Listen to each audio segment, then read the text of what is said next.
da, gyfeillion. Peredur Lynch ydy'r enw i, a mae'n fraint ac yn anrhydedd fawr gen i gyflwyno yn siaradwr gwadd heddiw.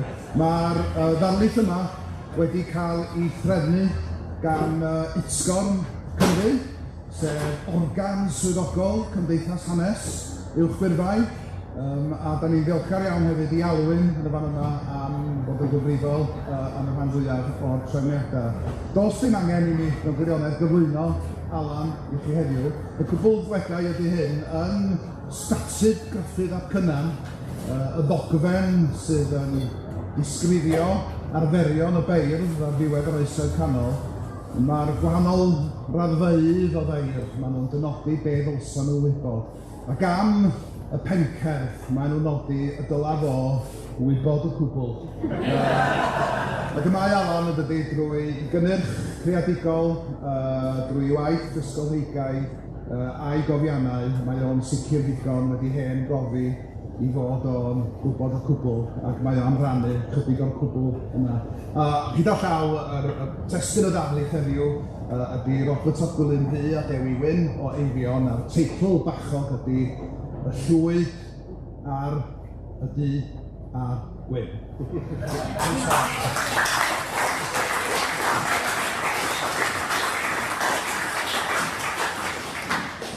Diolch yn fawr i Peredur am y cyflwyniad, ac mae Peredur yn diolchiadau yn enreidio, sef i Utgorn Cymru, a hoffwn i diolch i Alwyn am nid yn ei drefnu'r holl beth, ond mod yn sioffar i hefyd i chwarae teglo, mae'n dda iawn. Wel, nodyn personol i ddechrau. Mi'n gan yn haid William Roberts o Lanfestiniog, mi'n gan yn gesged helaeth o lyfrau, Cymraeg a Saesneg, Cymraeg yn benna. Un o'r llyfrau hynny oedd Prifedd Eirionydd, a byddai'n dathlu sylwad sy'n yn Eirionydd hyn o bryd. Prifedd Eirionydd gan E.D. Rowlands, a mi oedd Robert a Gwilym Ddu a Dewi Wyn o Eifion yn 2 o'r 6 bardd oedd yn cael eu trafod yn y sy'n. Rwan, ar ddiwedd o'r llyfr, mi yna adran lechan am y cyngeneddion, a dyna'r tro cyntaf i ni yn 11 oed gael ni'n hyrwyno i'r gwehanner. Mi wnes i synnu a rhyfeddu o'r fath gybundrefn gywrau yn bodoli yn y Gymraeg, yn fy iaith i, iaith sy'n, iaith ni'n defnyddio i ofyn am den, am ysgedi, a mae'n system ryfeddol yma. Ac yn beth, chydig beth. A wedi'n ei cofio hefyd, di hwn ddim yn bosib, bod chi'n sgwennu rhywbeth sy'n dealladwy trwy ddilyn ateb yr un cytryniad, yn nhw, yn bosib. Wedyn dasgen gwaith y beir, yn fwy na posib. Oedd o'n troi'n gelfyddyd ar ei ora. Mi oedd hwnna yn syndod mawr i ni. Wedyn mi eisiau ati wedyn i chwilio am y cyngeneddion yn weithiau beirnionydd. Oedd yn gallu pob un ar y pryd, achos elfennol a sylfaenol iawn oedd dadansoddiad E.D. Rowlands o'r cyngeneddion. Puzzles oedd yn galw nhw, a puzzles i blant, sydd i blant iddo. Felly, mae gan beirnionydd le amlwg iawn a blaenllaw iawn yn mynyrfa un o'r barn. A rwan, mi o'n i at y 2 barn, at beirnionydd. Robert a Gwilym Ddu oedd yr hynna o'r rhaid. Mi gael Robert i eni yn y 6 o'r Agwyr 1766, yn unig blentyn William Williams a Jane Parry gynt o'r Betws Fawr. Ffermdy, da chi'n gwybod am hwyr Llanllwyd. Mae mi eto oedd Robert y fferm gan ei rieni, a thryd oedd yr rhan fwyaf o'i oes yn y meithi. Pan oedd y tua 100 oed, mi briododd o ferch ifanc oedd yn gweini ar y pryd. A mi gawson un ferch, Jane Elizabeth, a fe ddown i ati hi yn y man. A chydig cyn diwedd ei oes, fe symudodd Robert a'i wraig i dir enw Mynachdy Bach, ac yno bu oedd o farw ar 11 Orffennaf 1850 yn 83. Cafodd ei gladdu ym mynwent Ader Erch er Boteli. Mae'r rhan fwyaf o waith Robert a Gwilym Ddu, fel ydych chi'n gwybod, yn Gardd Eifion. Cyfrol gael ei golygu gan William Williams Canethrin, oedd yn dipyn o enw i gyd, ac yn dipyn o beiriau. Ac yn weiniad oedd y beirdd yn ei ofni o bell caledfarn oedd y beiriau rwan. Mae fe gyhoeddwyd Gardd Eifion yn 1841, pan oedd Robert a Gwilym Ddu yn dal yn byw. Mi aeth Robert ymlaen i farddoni rhyw 9 mlynedd arall wedi hynny, ac fe gasglwyd y cerrig ysgaredig olyn yna ar ôl coeddi Eifion, gan Robert Evans, sy'n arall o'r enworion Eifionwyr Cybi. Yn cael ei coeddi gan y teitl Sofion yr Ardd, barddoniaeth anghyhoeddedig Robert a Gwilym Ddu, y Bardd Teuluaidd yn 1911. Roedd y gyhoeddwyd detholiad o'i gerddi 1948 yn y gyfres Llyfrau Deunaw gynt dan olygyddiaeth Stephen J. Williams. Mae Stephen J. Williams yn dweud paratywyd y llyfryn hwn ar gyfer efrydwyr ieuaid ac eraill a gobeithir y bydd y dda ganddynt gael detholiad hwylus o waith yn o wir feir dechrau bedwaredd 2015. Wel, dyna mi o'n i ddim amdano fo. Yn anach dim, yn rhywun dim byd, bardd crefyddol oedd Dr. Gwilym Ddu. Fel bardd, roedd wedi etifeddu trosiroldeb Gronw Iwen. Roedd Gronw Iwen yn dod yn fardd pwysig iawn gan feir hanner cyntaf gwaith gan y 15, wel ni Gronw oedd eilyn y feir. Ac mewn canrif byr diffaith, roedd Robert Gwilym Ddu yn ben ac ysgwyd yn uwch a'i gyfoedion. A fedrwn ni ddim dweud hynny yn anffodus am Dewi Wyn. Roedd Robert Gwilym Ddu yn ymynwr ac yn ymynwr greinus, a dyna'i ddau gryfder mwyaf o. Iewyn ein ochelgwrs ac chi'n gyd ni'n gwybod o gan Elwyn, a gwaedd ar edol ar y groes, o oes i oes i'w gofio. Rwy byr yw tragwyddoldeb llawn i ddweud yn iawn amdano. A mae hwnna'n thema gysgol gan o trwy farddoniaeth. Dewi Wyn o Eifion ydyn, Dewi Wyn. Mi cafodd o ienni yn 1784 yn Geirwen, fferm oedd yn ffinio ar Betws Fawr. Roedd Robert a Dewi yn gymdogion ac yn gyfeillion agos, a Robert yn atgybarfod Dewi. Mi oedd gan Dewi frawd nhw Owen, cachennog siop o Geirwen ym Mhwllheli. A mi symudodd Dewi ei fam o Geirwen i Mhwllheli yn 1897 oherwydd afiechyd Owen. Fe ddawliodd o'r fferm Geirwen o hyd, a dychwelodd yno yn 1837 ar farwolaeth ei frawd. Mi fydd o fyw yn 4 blynedd ar ôl hynny, ac am y 5 mlynedd ola o'i oes, roedd yn dioddau o ysbryd, o iselder ysbryd difrifol. Fe gyhoeddwyd ei waith yn 1842, flwyddyn ar ôl ei farwolaeth, gan y teitl Blodau Arfon. Wel, chi wedi trafod farwolaeth Robert a Gwilym Ddu i ddechrau. Bydd yn cael cip ar y dyn ei hun. Mae'r rhai ei gobeithio nhw, bydd yn portreadau a disgrifiadau honno ar ei hôl. Mae'n dweud mae Caledfryn sef golygydd gardd Eifion oedd awdur yr ysgrifaeth ar y bar a gyhoeddwyd yn sythodydd yn 1852, 2 blynedd ar ôl ei farwolaeth. A mae'n rhaid bod Caledfryn wedi ymweld â Charles Roberts o ein briod mwy nag unwaith pan oedd yn casglu gwaith ar gyfer gwaith y bar ar gyfer y coedyn gyfrol. A dyma chi ddisgrifio'r Caledfryn o'r bar a'i briod ac o'i heilwyd. Roedd pob peth yn wladau yn ymddangosiad y tŷ a'r cewri, ac yn ymddangosiad ein bardd hynny. Ni welem yn ei berson ef, ond horyn o ddyn trwm, misgrech ac arafau o'r hynny dymer. Roedd rhywbeth sy'n lygaid yn mynegu ein bod ymresonoldeb dyn mwy na'r cyffredin. Deall asrom yn fuan i fod ef yn disgwyl amdano. Ac roedd y fe yn groesawus dros ben, i doedd dim modd i'w briod fel lle digon esgwydd yn eistedd. Mynydd gosod bwyd ger ein bron, a meddyliam yn ôl pob ymddangosiad y cawsem gan croesaw ar aelwyd y bar hyd wyliau'r Nadolig. Felly mi oedd yn groesawgar iawn, roedd e. Ond, mi o'na un gwendi fachgi niwed yn bethyn Robert Gwilym Ddu. A mae sawl un wedi sôn am y gwendi dyma, ond mi aroswn ni fo Caledfryn. Nid sy'n allan iddo roedd ei ragoriaethau, na dim ohonynt, nac yn wir yn ei ymddiddanio yn y chwaith ar bob crydiau, pan fyddai'n siarad yn ddigon aml am bethau a ystyr Iesu yn polinau pentynnau o dynion eraill. Ne'n wedyn pan fyddai'n cwyno iddo'i hun ac yn canmawl ei hun a'i waith. Ni ddigwyddodd ei erioed gyfarfod ag un awdur ac anmolau ei waith ei hun mor ddilwys gneud ag e. Ac eto, edrychai pawb heibio'r peth fel peth wedi bod ynddo e. Ni feddyliau neb yn ddim gwaith ohono nac o'i waith ar ôl ei glywed yn sôn am ei ragoriaethau i'r fath yda. Wel, nid Caledfryn i'r unig dis yna. A mi o'n y stori, ta chi eisiau mynd i cael croeso mawr yn y bysyd fawr, canmolwch waith Robert a Gwilym Ddu. A mae Colechwyn yn mynd ymlaen. Roedd fe hefyd yn gryf iawn dros ei dybiau, a byddai'n ein mynegu bob amser. Nid er edrych ag aint yn cymeradwyo, ond i'w derbyn fel pethau anffeiledig. Nid oedd wyw dadlau ag pan roedd yn oracle. Ond hynny, roedd fe yn fwyn dros ben. Roedd ei braidd yn ofni fod ei gwynder yn terfynu ar fersyndod. Roedd yna chi gip ar y dyn ei hun. Barn cadarn y pendant felly, i farn oedd Dr. Gwilym Ddu, a gŵr o argyhoeddiadau dwg yn hynny. O ran enwog, bedyddiwr oedd Robert, a mynd eich redwyn eto, roedd fe'n brif iawn dros feddu drwy drochiad i bobl mewn oed. Credai yn ddi-ysgod mae dyna ffordd i fod yn gadwedig, ac ni fydd hawl efo'i hun erioed i gymeryd ei drochi. Roedd gan y farn bendant a materion dwynyddol. Gan siro'i farn ar yr adrodd yn Menyw Marc, neb agredol ac amadyddier a fydd gadwedig, eithor neb ni chredo ac o'n demnir.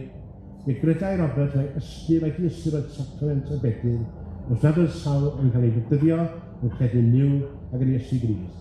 Heb ffydd, ofer oedd y cyfan, ac mae ganddo englyn i gyfleu hynny, englyn nad ydi o wedi ei gynnwys yn Eifion, anfad gan syniad y sydd drwy ddidew traddodiad coed hefyd. Gwrthod creg o flaen bedyr o ffei, bedyddio di-ffydd, hynny di gweithred ofer hollol yma. A mi oedd Robert yn bedyddiwr o'r bedyddwyr, oedd wedi cael ei drochi ei hun.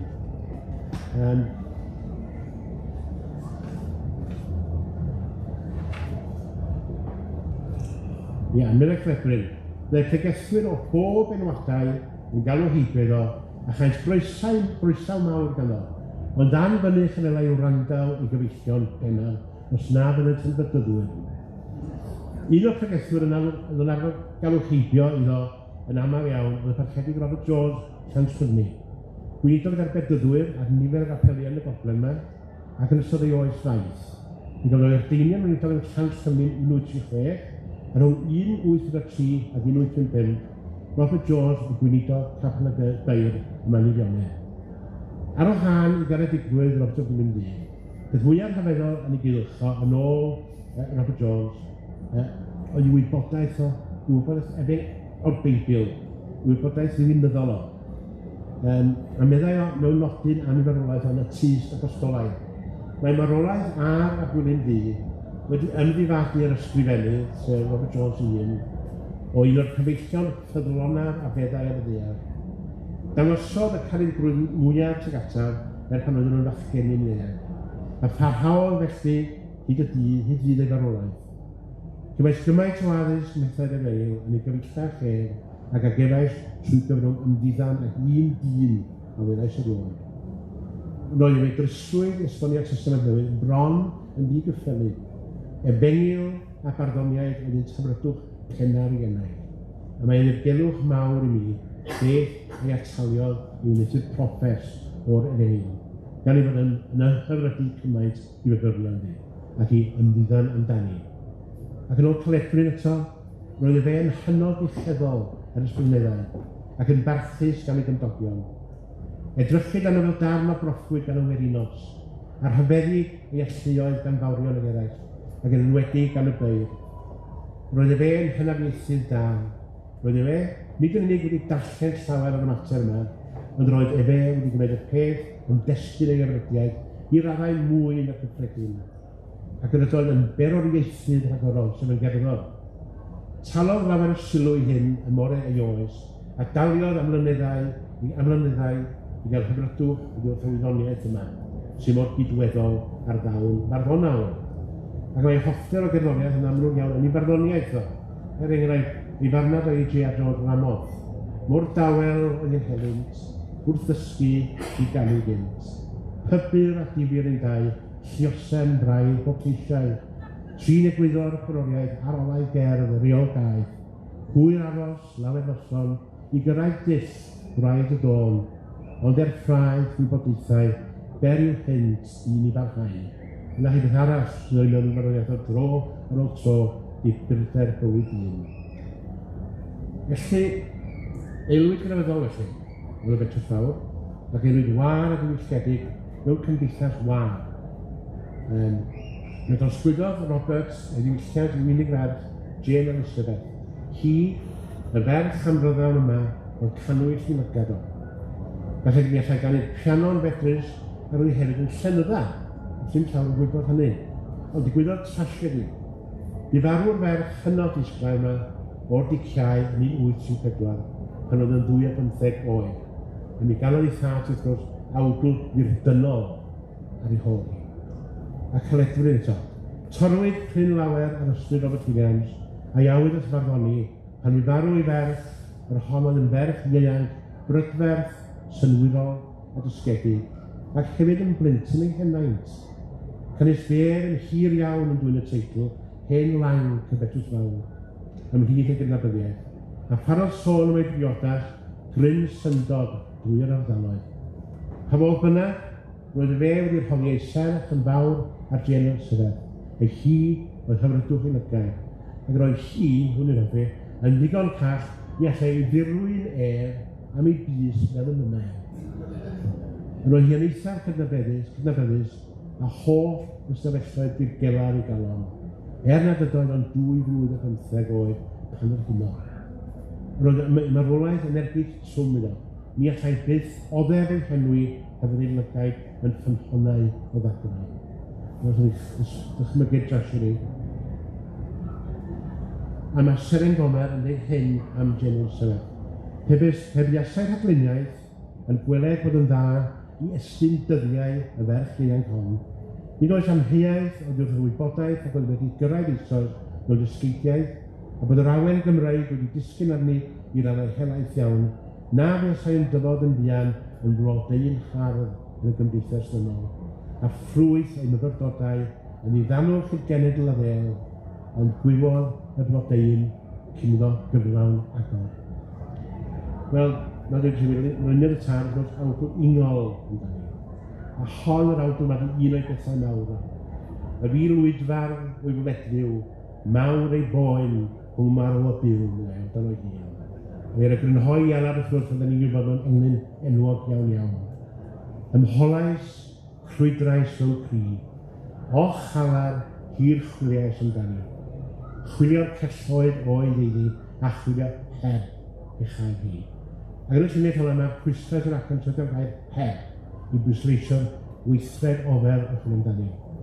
Ydych chi'n pennill calon rwygol yma wedyn, gwywais o geider weld ei gwisgiadau, llanwau y meddwl o'i llun a'i moddau, dychmygion gweigion yn gwau am twyllod, hynod amharodd wwan bymherau. Mae'n ystyr ceiged i ceidod, lle gwacter. Mae'r ferf gwywais yn ddigon cry, mae dechrau nychu yn yr adeg wrth gwrs i gwywo, ond gwywais o geided, gwywais hefyd y gwacter mawr hwn yn fy mywyd, y gwacter yma ar ei hôl sy'n cael ei wywo, a mae ceidod hefyd yn gwrsir am meddwl calon mynwes. Mae'n meddwl ar galon bellach yn gwywo, mae holl fod yn dolaeth o, yn crino ac yn gwywo. Mae'n golled enfawr yma i fywyd o. A mae yna air tebyg i ceideb, sydd geideb, twyll, amwiren, celwydd. A mae hwn yn cyrdi wrth yn twyllol. Mae yna chwarae eiriau yma, a godro hynny sy'n bosib allan o un gair. A hwnna, lluniau lluniau, mae'n gweld i gwisgoedd hi ym mhob man. A mae'n gweld i llun hi, i moddau. I hanferion personol i, moddau ac yn blaen. Mae'n ei gweld hi'n mhob man. Wedyn, yn sôn wedyn, am ei dysgu, am ei chyluniadau personol ni. Ei llyfrau wedi ei llafu rodiau. Im pan ei gwelwyr mae poen a galaeth. Llawn oed o'n darllenyddiaeth a hyddys. Prif iawn o addys wrth brifenyddiaeth. Mae Jane Elizabeth mae'n amlwg yn weithgar, yn gydwybodol ac yn allweddol. Dangosau y ferch ieuanc hon a thrylith arbennig at lenyddiaeth ei chenedl a chynnydd gobeithlawn o ddawn awenyddol neu'r gwladgaredd yn dau. Eto mewn nodyn yn ei marwolaeth i. Cynnydd yn wrth amcan neu fwriad ei arfaeth. A dyma'r englyn yma sy'n cynhoi holl gampau a holl gyflawniadau dylysrol. Och ar yw'r sôn, ni cherseinio, un mesur na musig piano. Mae'r gerdd anwyl yn wylo a llaw wen.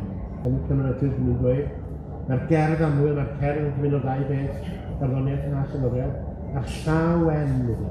A llaw wen yn ysgrifennu yn cael ei piano. Fel hon, lle mae'r gwaith yn fedrus tu hwnt yn ei gyfnod. Ddim ar gael. Hwn i ni, ac i amrwyd dwi'n yma, oedd bardd y mwyaf y bedwaredd yn ei hwn gymtheg. Mi o'na gyfnod pan oedd islwyn yn cael ei ganmol, ond mae islwyn i hen fynd yn hyn, a hwn sy'n aros. A mae'n reswm pam mae fo oedd prif ar ei gyfnod o'i at yn ei cymryd hir. Wel,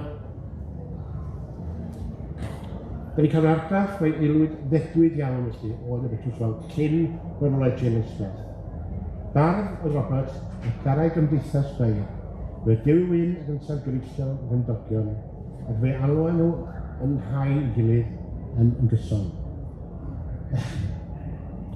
Wrth i ni ddilyn cama Robert o Gwilym Ddu, ac wrth i ni olrhain ei hynt a'i helynt o yn ystod ei oes gymharol faith, mae yna ddarlun pendant o dyn a'i gymdeithas yn dod i Wyneb. Gŵr gwad a diwylliedig oedd Robert o Gwilym Ddu, ac roedd yn perthyn i gymdeithas wad a diwylliedig. Roedd yn maethwr ddigon cefnog yn cael ei gleision ar myrwynion i wneud y gwaith iddo, roedd yn cael yntau ymhel a diwinyddiaeth, cerddoriaeth, hynafieithau, ddarluniaeth yn y blaen. A mi oedd y betws fawr yn gyrchan Beir. Mi wneud Beir yn ddod i drafod barddoniaeth, i drafod rheolau'r gynghanedd ac i ddarllen eu cerddi.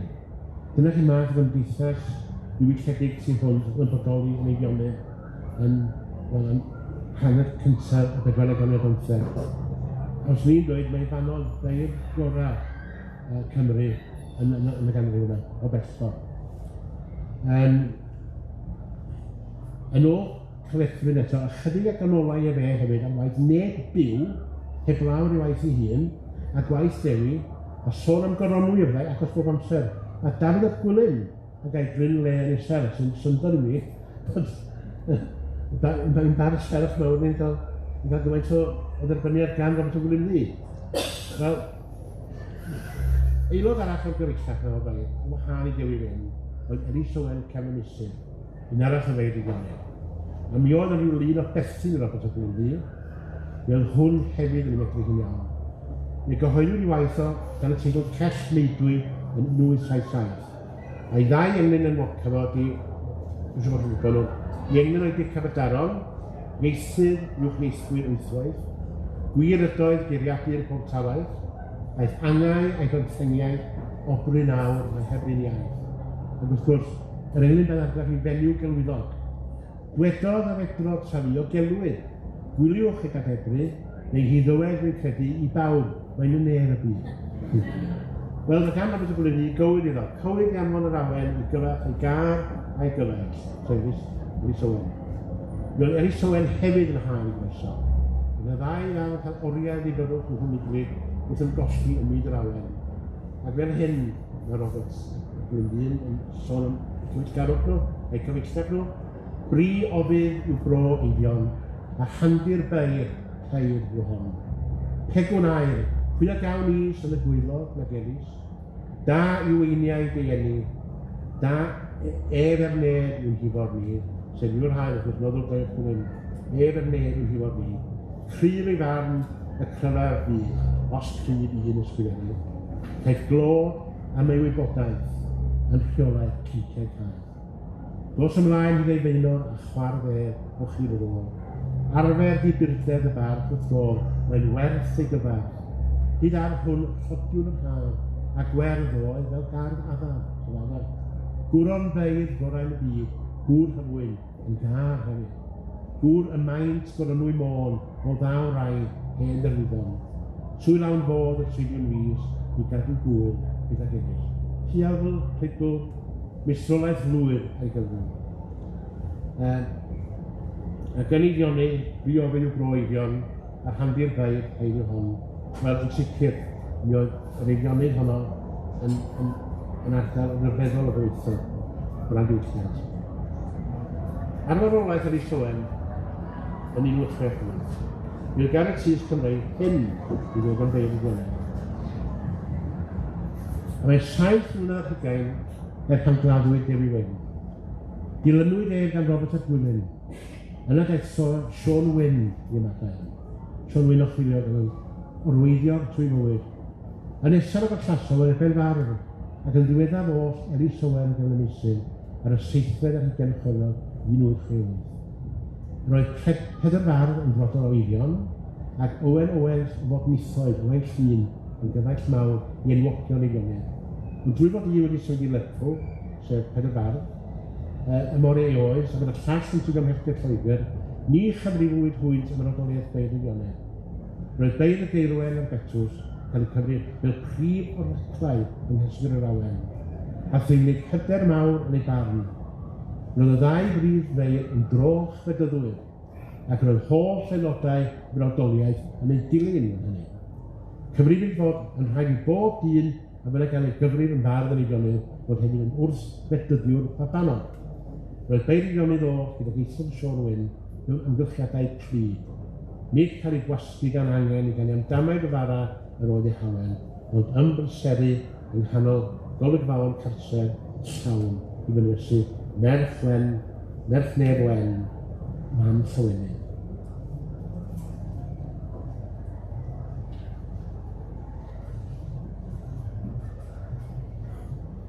Un arall, nid yn o'r Eifion, un arall gyfeillion penna o'r Gwilym Ddu, o Dewi Wyn. Sef David Thomas, bardd ac athro beirdd. Roedd Dewi Wyn yn hyn yr Robert yn 7 mlynedd, a fydd y farw ymhell o'i flaen os wy'n boddi mewn ychydig o dŵr, wrth geisio croesi awr clygu yn ymwyl pentir. Da chi'n cofio ymsoliad agos, pari ymsol ynghylch amser sy'n yn dweud, hon yw'r afon, ond nid hwn yw'r dŵr, a foddodd y Dewi Dyn. Mae yna ddarlun hyfryd o'r gyfeillach oedd rhwng Dewi Dyn yn ei ger can yng Nghaerdydd o'r Gwilym Ddu, yn ei ger can i anerch Dewi Thomas. A dyma nhw'n sôn am y ddau hynny nhw'n crwydro i gynnydd, yn barddoni ac yn safod rhealaidd yng nghanol y ffyn. Mor geinwych i gynt, ein helynt yn heilwen, a llawen lle y lles. Cymyned o'r afian, be'r awen o gres. Mewn llwyddiant mwy llon, ar finion afonydd i gynnydd wych faidd. Yn neilio cerdd newydd neu gywyd te gwaith. Arhodio mis manwydd, mis gwyldeb o ysgawdwydd, man aral mewn irwydd ac yn hyd yn y ha. O gyrraedd cynllwynion y byd a hygrion, a lludio dallodion ei dreulon i'r ar. Mewn cyfran ystalwydd, dwys hywyd, nesaf. Wel, dyna chi gip ar y gyfeillach arbennig fel yn bodoli. Mae gen Robert Gwilym Ddu hefyd, ddarlun tebyg o'r gymdeithas, ni gywyd y hyddiant o i Dafydd i'r Yrys, yn cywyd i ddymuno fferiaeth gwelladwy. Cael arfod i'r odio, drwy'r sirio fawreddol bro, gweled beirion ei gynnydd a blodau doniau i dyn. Trwy fyd gwych, safod y gan, am ddyddiau cydymdiddan, drwy'r hirnos, aros i sôn, mwyn gyfarch yn hen gofion, cael wrth law a botsawiad i rodau a'r gwleddau'n gla. Amlrodio ar dro i'r drws i iti yn y betws, a threiglaw fydd yr awen drwy barthau'n gwa o sadlau. Wel, da ni yn feddwl am Robert Gwilym Ddu fel gŵr dwys a ddifrifol, y mi oedd o. Bardd crefyddol yn fyrgar, o diddordeb mawr yn ddiweinyddiaeth, ond mae yna ochr arall iddo. Hynny di, mae allu Eifion, un arall o lemorion Eifionydd. Mae'n symud llawer iawn am Robert Gwilym Ddu, a mae'n dweud hyn amdano. A meithwr o hen stam fel y bardd di, yn byw yn Betws Fawr tan ystyn drwy Eifionydd. Roedd yr awen yn rhedeg drwy amaethyddiaeth. Hynod o falus a threfnyd sydoedd neu holl o'r chwiliaeth amaethyddol. A mae'n adrodd y stori yma amdano. Roedd gan ei le penodol i bopeth, pa mor disgybl bynnag y byddai. Arferai gadw'r galan hogi yn yr un man yn y gadlas.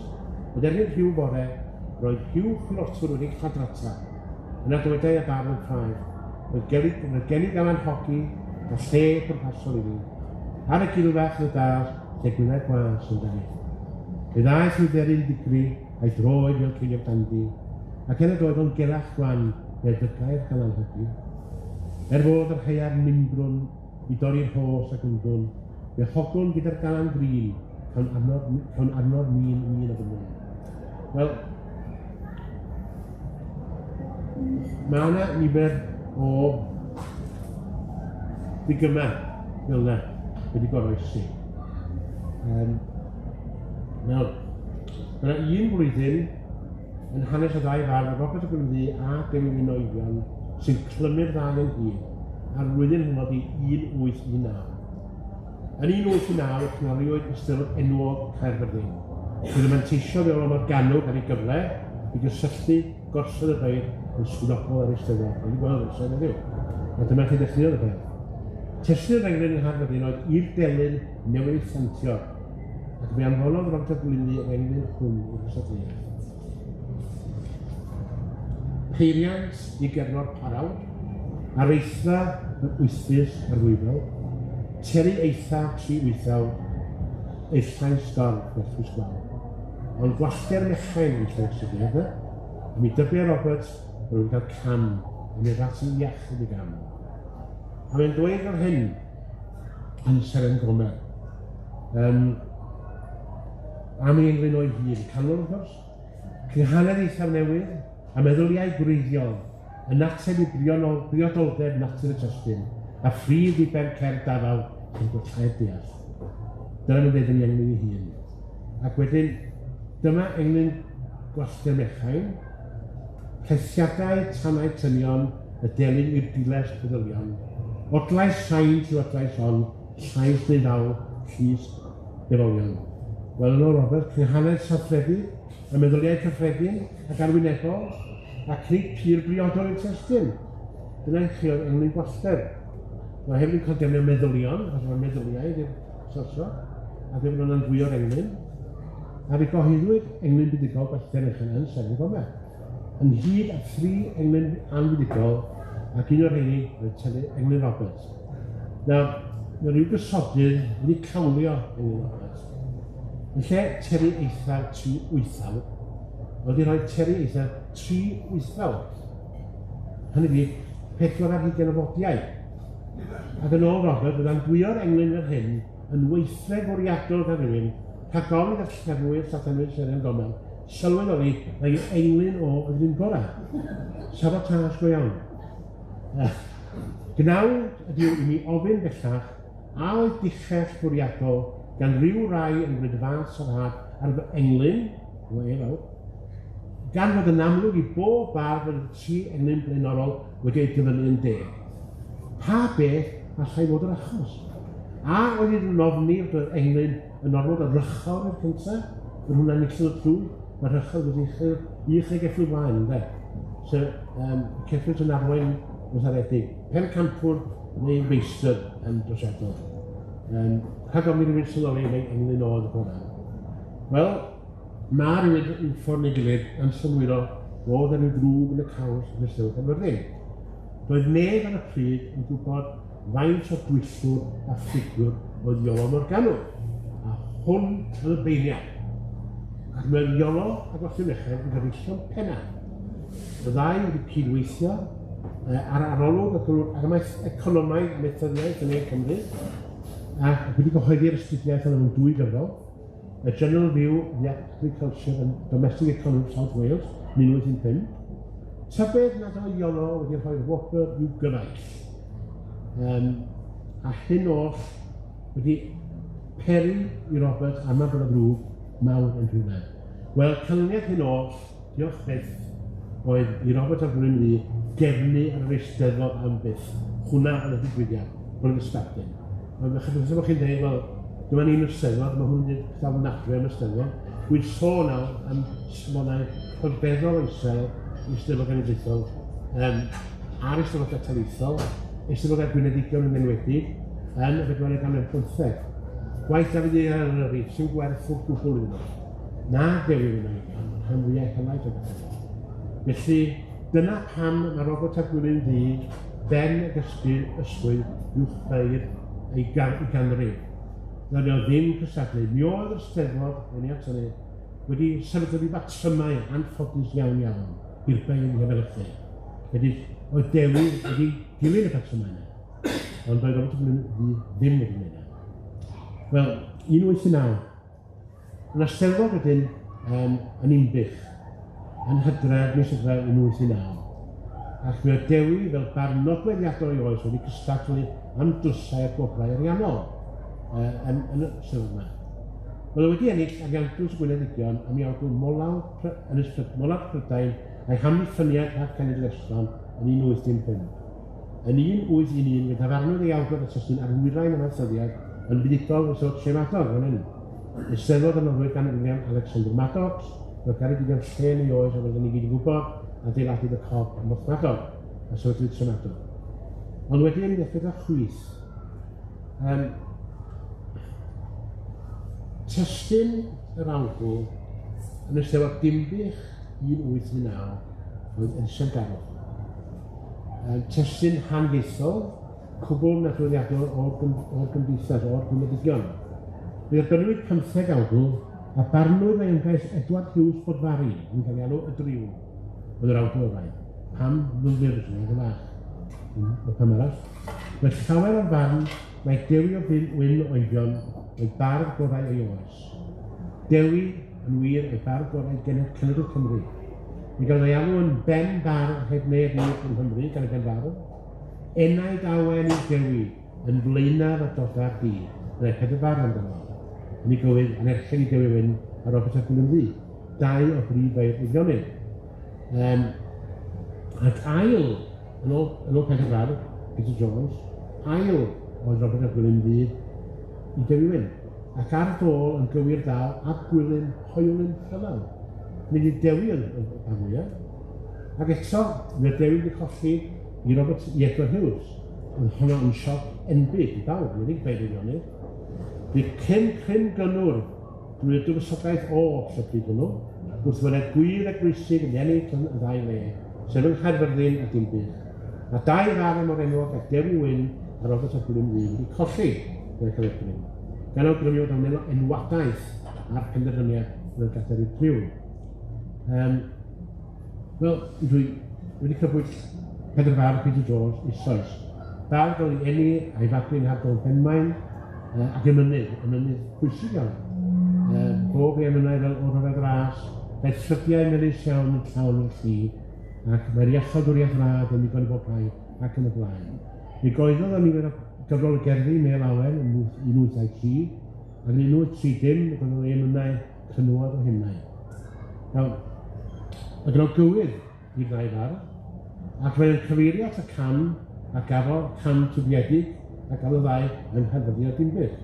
A fel hyn, hanner Gwilym Ddu, henffych i'r gorwych gewri a gira ne yn gwyf ni.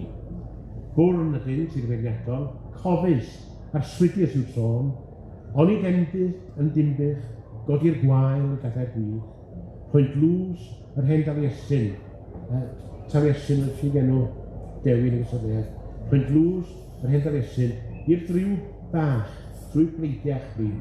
Anhegwch neu hagwedd oedd hyn at y Gwyn teg gwedd. Os caf driw unrhyw anreg, mae'r enw ti Dewi de. Dy awdl diaeddol yw chwybri iach hoiw beroe. A wedyn mae pedwar farn at helyntion eisteddfodol yma. Mae'n sôn am y Cambrins yn Seren Gomer, gwnaeth wythawd. Englyn i'r delyn wnaeth dŷ, a gorches o'n ei gyrchu, i'r rhwb arno'r hoen beirniau, yng Nghaerfyrddin, blin y blaid, o anoeth fodd yr wyth fawr, wrthethol yr eith wythawd. Gwyllio'r farch gwasgu'r berth, a throi'n heibio waith Roberts. Ond beir crai cynlluniau tron yw Dafydd a di Eifion. Dyma ddau o'r gorau gwir, a fedd Gwynedd o ganwyr. Am brifar môr mawr sôn sy'n goronwy fygyr a wenydd. Ei glob wedi darfod oes, ni ddeflannodd fel einioes, ond goronwy yn fwy ni fydd, ei enw difedd na Dafydd. Ar ail yn Eifion o rym, gelwyr Robert a Gwilym. Yn drydydd, minnau droediad, ar ei chôl o wir o char, Rhyw anghelfydd brydydd drai o Eifionydd i Ddynau. Mae gennych chi 4 barn yna i bob wrthmas, a wedi cefnir ystyrfa. A dyna yr un beth yn nhw'n unigryw. 4 fardd, Eli Owen, Robert o Gwilym Ddu, ac yn y pen draw Dewi Wyn Eifion.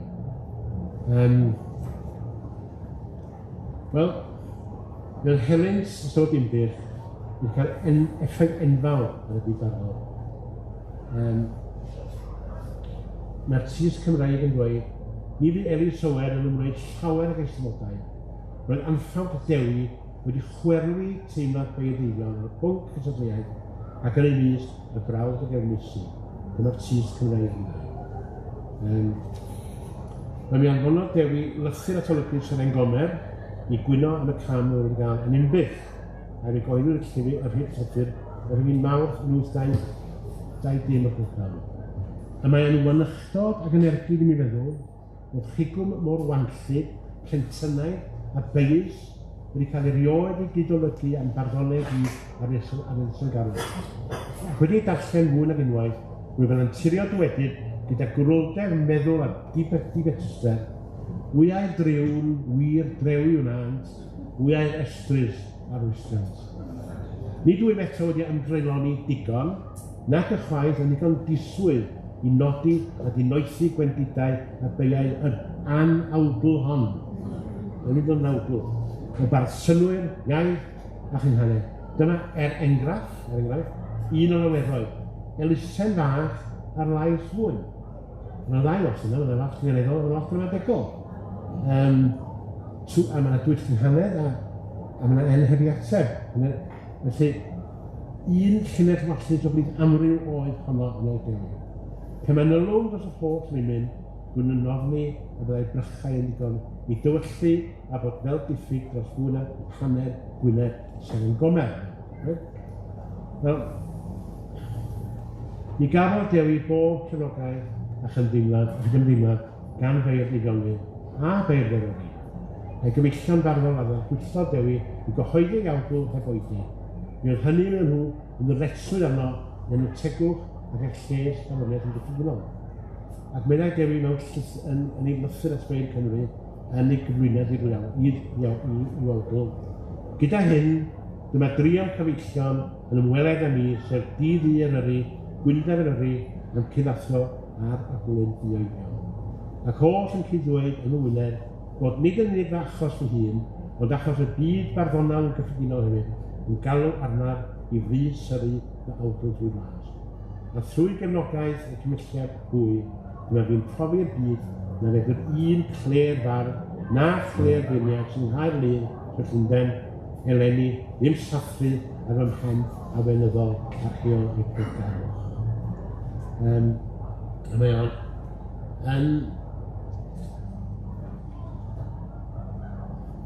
ymosod yn ffieg iawn alfen o'n pion. Felly, dyma chi stori arall gan Llwyd iawn. Yn oed a Dewi Wyn yn gyfeillion mewn ysol i gilydd. A theimlodd i'r byw pan gallwch Dewi ar awdl sy'n garwch, ac y dyfarnwyd y wobr i'r driw, ac nid gallai aros gymaint ac enw barnant Glyn mae'r Gwynedd heb gyffreddo. Oedd y bar yn ddiar hebol am ei dda byw. Clywsai rhyw borthon o ddyffryn clwyd amdanynt, a bydd rhaid canmol y bar o'i barddoniaeth i ddod â geri hiwmor. Pan alwodd y porthon, derbynwyd efo'r tîm groesawus, a gwelai'r hen batiad yn ei gadair richau a'r biber hir yn tynnu mwg yn gymylau. Tier gyda lle a thos i'r gwrdd diaeth yn mali, wrth y rai, ac yna dechrau ddadlodd darnau o'i farddoniaeth a'r porthon yn dal hen rheswm orau y gallai ar ôl te. A'r hen fardd mor siriol a dod ac yn trefnu i fyned y bystych. Ond cyn terfynu ar ymwyddan dywedau, mae gennym ninnau fardd enwog yn y ffrind Llwyd acw. Prif fardd yr oes gyda nhw. Pwy di hynw? Yn y pethau hwnnw ni. O, yn ei porthon. Robert Davies, bardd da. Wel, hwnna'n ddigon i... Hwnna'n cadach cof o'r ein tarw, yn dweud. Hynny di, Robert Davies, hwnna'n un o'r ddau feiniad wedi gwrthod roi'r gadair i Ynys yn garwch Dewi Wyn. O! Robert Davies, bardd ar hen ffyr hwnnw, byddai'n teg gan leisau weld a gollwng eiliau. Gwelai y porthwr wedi colli'r ffordd ac meddai, ac awn i fyny wedi y bystych, na, yw'ch o'ch gynnig ar y mystych chi, na neb oedd y ffrid Llwyd, rhag mae o'r un stwff yn ydych chi gyd. Nos da. A dyna a welodd y porthwr o'r hen fardd. Wel, dyna chi gefndir eisteddfodol a chymdeithasol y ddau. A mi oedd hi yn gymdeithas hynod o ddwylledig. A mynd o beir yn Gymreig ag i. Wel, cip ar ei barddoniaeth nhw. Wel, dar cyfrol yn ydym byd oedd Dr Gwilym Ddu, ac mae cyfran sylweddol o'i waith yn emynau. Mae'n o'n farn crefftus iawn iawn. Mae emynau a'i gerddio'r hyd yn gyffredinol yn llawn o odlau mewnol a chi'n hanner a lleu'r hanner. Yr un themau sydd wedi wneud glor o'r tro. Un o'i brif themau ydy'r rhyfeddol. Rhyfeddol fod Duw yn rhoi ffurf dynol yn fach yn lle gyntaf. A mwy o rhyfeddol fydd fod Iesu Grist wedi glanhau'r ddynoliaeth o'i chbechodau trwy ei adael o'r gloes. Yn ei emyn doethineb Duw, mae'n rhyfeddiad tymor y trenol Duw'r holl greadigaeth. Yr hael a'r lloer a'r ser i'ch ben sy'n harddu'r wrthbensyddion. Gan ddangos ei doethineb maith a'i gywrain waith a gofod. I glwch yn hanner yn clymu waith trwy'r draw. Rhyfeddol. Mae hwn yn dryfrith trwy'r ddyddiaeth. Ond welai fwy'r rhyfeddol waith, doethineb maith sy'n eglir. Yn trefnu achadwriaeth rhag a cheidwar i fychadu. Ac mae'n eto, rhyfeddol, pa rhyfeddol fwy ar gweled Iesu yn ei glwyd. Rhyfeddol oed, rhyfeddol Duw, a i'r unig a chyfedig Duw, gwir wrth wych mawr sy'n affred gwych, a wela'r draw a wela'r drych. Yn y ffaith oedd mab Duw yn gwisgo'i natur ni yn ddigon o rhyfeddol, a rhyfeddol i ni ac i'r angylion. Ond mwy'r rhyfeddol fydd oedd i Dduw yn bodlon yn dda gan i aberthu yn mwyn ychydiaeth hun. Roedd Duw yn Rhys, roedd Crist yn nhw. Mae Roberts yn syni yn creaduriaid gwael y llaw wedi croesfyddio'i cefn. Mae'n englyn enwog iawn. Crist gerbon bron Pilat. Dros fain a swyddau, mae'n sy'n ei weled yn wylaw rhyfeindyn. A'i brofi gan wael gryfyn a parnu Duw ger bron di. Nid unig fel dyn yn barnu Duw, cryfyn. Trwch y llawr, ma'n lwch.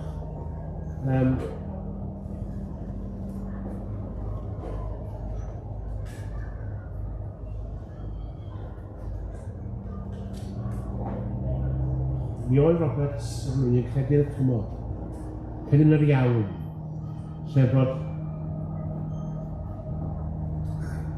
Duw wedi cymodi dyn ag ei hun trwy aberth Iesu Grist. Mae'r iawn yn beth mawr gan o'r haham, y gwneud cam ar cymod, neu'r iawn neu'r unwaith ysbechol. Dwedwch faint y diwdod, yr un faint o'r iawn i fod. Wedyn, mae hwnna'n bwnc yn sy'n yr awr nhw. Mae'n rhoi emyn yn y cymod. Yr iawn y dalwyd yn y groes, drwy ddioddau'r loes sydd angen. Sydd yn cymodi eog ddyn a glywed hun y ddiau. Mae bywyd i bechadu'r Crist yn angau Crist yn unig, a gwag yw'r reswyd o'r eich llun at gadw dyn protegu. Ef yw'r iawn gyda'r y tad a'r aberth rad os bechod. Hwn ydy'r gwerth a dyma'r gwaed, trwy'r hwn y cael y cymod. Fe safod am ein beiau gyd wrth ddioddau'r ergyd angau. Erydd o'n bryd ar y weithfyd bren y gwyddo'i ben o'i bynau. Mae'n englyn un gwerth yn offyn gyd, a gwydedd, un gwaed i'r roi bwyd, un o'i nad yn iawn hynny, i'r chwerw boed i achau hynny.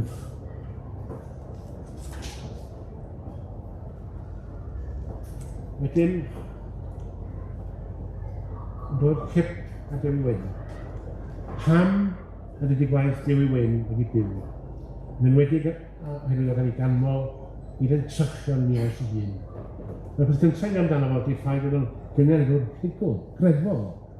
Pe bai wedi troi ei gefn ar yr Eisteddfod, wedi canu gan ei hun, a bodloni'r oedd yn fawr y gwlad, gyda wedi bod cystal o'r ofod o Gwilym Ddu. Trwy gystadlu roedd Dewi, fel beirdd cystadleuol eraill, yn barod i dderbyn a mabwysiadu dull Dafydd Ddi ac eraill o lunia awdlau. Nid ei arwydd rhoi hun o ddafydd Dewi, ond arwydd gyffredinol i ystwyfodau Cymdeithas y Gwynedd Llwyd, sef y gymdeithas yn gyfrifol am drefnu a chynnal nifer o ystwyfodau Nghymru o 1789 i 1837.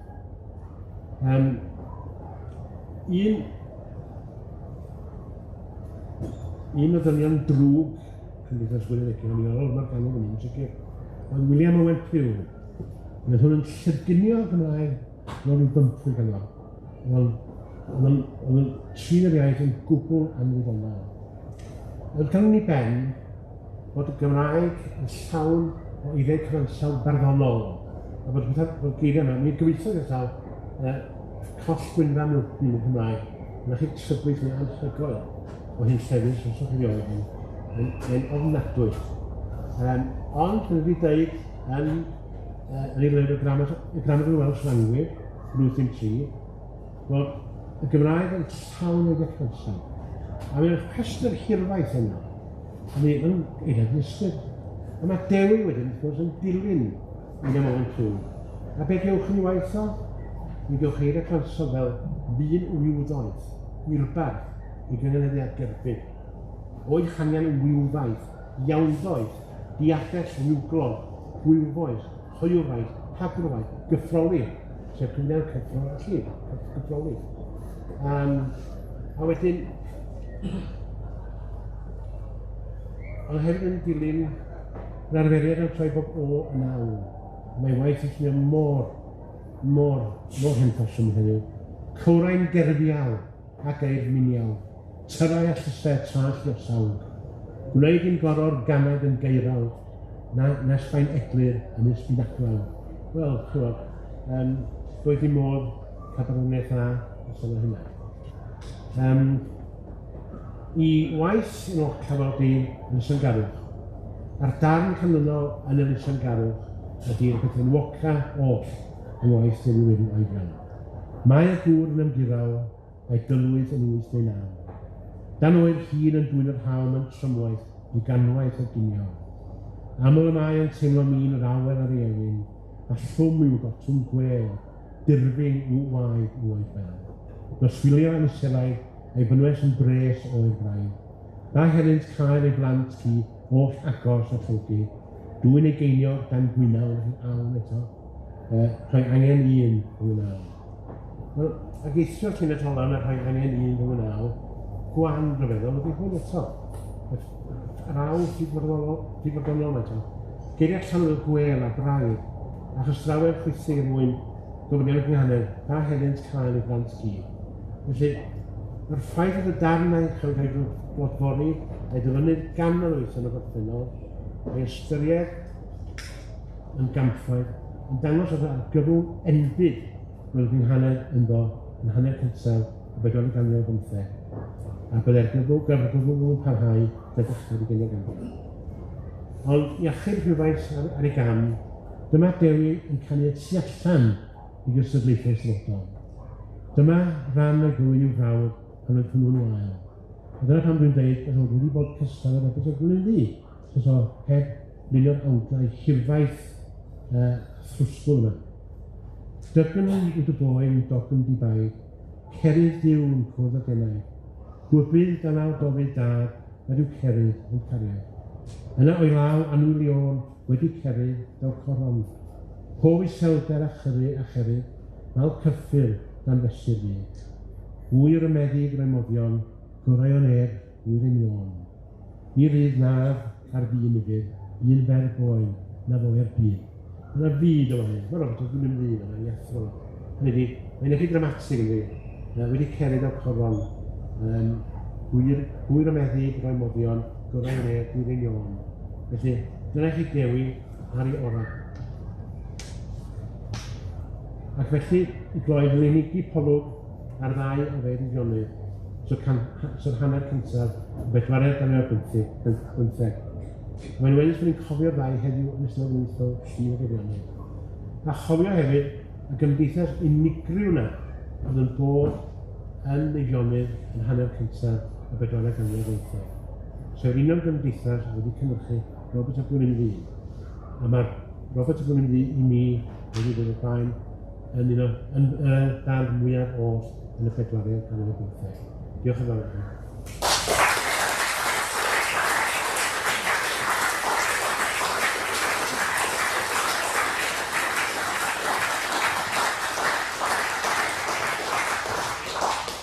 Gawn ni ddiolch o galon i ti, Alan, am yr arolwg cynhwysfawr yna. Doedd na ddim byd yn llwyd nag oedd yn y dyfarniad, mi oedd na ddarnu eglur a chlir.